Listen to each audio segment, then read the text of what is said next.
Hey guys, I'm Jonathan White, and today I have a very special guest with me, Jude Trapani, who has been my teacher, teaching me Tai Chi and Qigong and energetic practices, as well as a mentor over the past couple of years.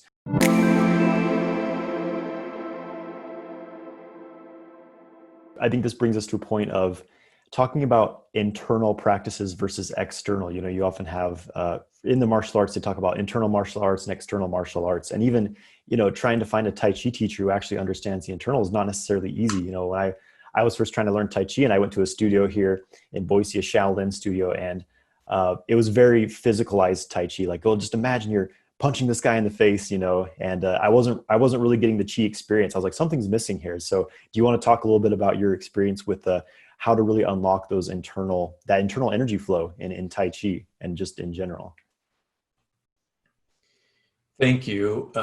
Yeah, as you were asking, I was thinking back at some of my first experiences with my teacher, and he doesn't speak very good English, pretty good, but he's got these little phrases that used to make us laugh. And so he talked about watching people practice the physical choreograph of the Tai Chi form. And he learned from his teacher about the metaphysical aspects and how to practice to build your metaphysical aspects. By the way, which which fall over into all sorts of aspects of life, including your virility and how to manage your sexual energy for your own benefit. And that we could talk for hours about that. What he said, he would say, look at this guy, and then he would say, total wrong, total wrong. And part of it was like, now you do this move and imagine, like Johnny was saying, you punch, and he would say, no, that's not what that move, you could make it out to be a martial art move, but in his interpretation, that's not what the choreograph was showing at all. It was just an example of how to continue to manage your energy. And beyond that, to really be a master of your own movements and energy so you build your chi. That's what internal to me is mostly about, is to do the activity to build your energy system. That's what qigong means, work your chi. It's not work your muscles. It's not work your lungs. It's working your energy field. And it's tricky because it's invisible, right? You have to use more of your sensations to really understand it. Just like when we worked together for the first time in the park and you were doing qigong, and part of the story that you didn't say was I was with my daughter on a walk the week before, and I saw Johnny there practicing, and I said, now, to my daughter, I said, now look at that guy. Isn't it cool? He's doing qigong in the park all by himself. He's bold and dedicated.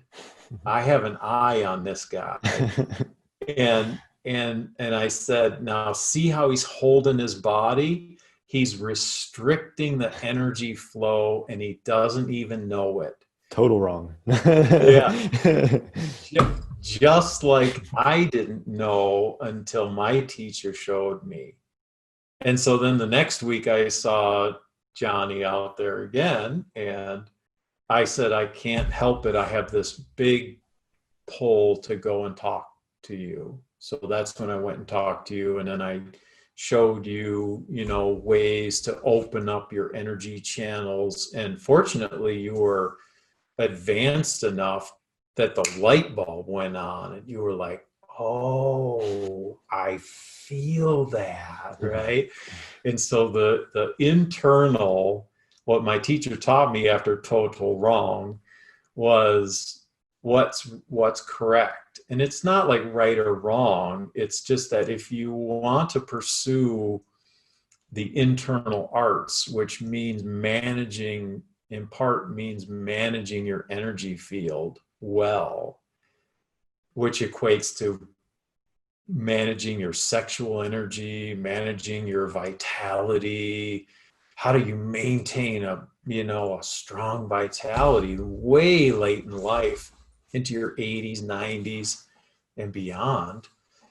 One of the better ways is to do it through this understanding of internal arts, and Tai Chi and Qigong can be great exercises if you understand how to focus your attention on these things in a way that blossoms your energy body or your light body or these esoteric concepts. And I think that, a big part of the learning process for me, I mean, really it's a process of unlearning, is so being able to work with the internal, it really requires you to release tension from the body, to really, really relax on a deep level. There's that concept of sung, of releasing these tension patterns. And that's not an easy thing to do, and because it's like when you want to do, you think of like doing a Qigong movement, you're just like, oh, you're just raising your arms up, but that's not really it. When you're moving with muscular strength, you're blocking your energy flow. And this really maybe you could talk a little bit about this topic and how it really relates as well to our spiritual development, how we have a lot of these emotional, and psychological tensions that are preventing us from growing as well. Yeah, that's brilliant. When I work with my students, it's interesting to bring up these concepts and exercises, and we dive into the session and we start to do Qigong and some basic Tai Chi stuff. And it's not difficult to find a teacher that can teach you the external forms and exercises. There's a lot of people that have been trained that way, but very few people that I've found have been trained in the internal arts and this understanding of the energy integration. As I practiced this management of my energy field through Tai Chi and Qigong activities, I realized that there were times when I could connect and really understand and feel my energy and start to move people with my energy. And there were times when I was stuck, you might say. So then I started to observe other colleagues and then my students, and I tried to instruct people on moving to be more in their energy flow. And what I noticed was the first thing that blocked them from it, it became less about trying to instruct on the technique and more about getting people to let go of their tension. And I thought, wow, this is interesting. So we're actually working the first layer of unblocking the things that keep us from doing Qigong and Tai Chi well, instead of emphasizing the right things to do, quote unquote. Well, like Johnny, it has deepened, my understanding has deepened where through personal growth training of myself and others, I found that the tension that people hold isn't just physical tension from doing physical activity. It's from a number of things, including psychological trauma and emotional trauma and emotional blocks and all these things that us as human beings carry out. And so that's part of the beauty of these practices, is not only does it do all the things that we talked about earlier, but it starts to undo some of these things that we carry around that are not for our best interest and our best growth as a person. And so one can look at Tai Chi. I think this is part of what people say Tai Chi is a spiritual practice also, is that it's causing us to look at ourselves and to find these tension spots and to work on what is not quite flowing well. It's kind of like Johnny and I did this, you and I did this exercise where you had a block in your lower back, and I basically worked you through a healing session where you're able to release that, kind of emotional garbage. And all of a sudden your back pain was better. And then I could see it in your field. You were able to do the movements more fluidly, more connected. And obviously, because I have such a keen interest in helping people become better Tai Chi and Qigong practitioners with their energy field, I really want to help people understand this emotional connection and the tension in the body. And it's really becoming exponentially interesting for me to teach in this way. And because I don't see other teachers teaching in this way, I'm inspired even more to share this with as many people as I can to help them move into better spaces and that personal growth and freedom and sovereignty from some of the things that hold us down. And at the same time, we do these activities and we get better health and a better frame of mind, and we feel more centered and grounded, and we just feel better. We're like, wow, that was nice. I feel good. And something, one of the reasons I really love studying with you is just the insight that you have, the experience you have. A lot of teachers, they just kind of repeat what their teacher told them and what, that teacher told them. But you really bring your own insight. It's very obvious you're a very connected person. You're always talking about, oh, my guides are telling me, bringing this message in. And, you've really developed things for yourself as well. And I would say it's kind of a rare quality in people teaching all this stuff. So maybe if you have any kind of advice for people who are looking to, really expand their spiritual path and connect with these higher aspects of themselves. Thanks. Yeah. My wife and I work a lot together. My wife, Asia Andromeda is her handle on YouTube. And That's AJA, right? AJA, yeah. She's got quite a business in spiritual coaching, and her metaphysical abilities have grown tremendously, and so have mine. And I don't mean that egotistically. It's just interesting to have these things unfold, and many people are opening up to higher dimensional experiences. We call our business multidimensional you.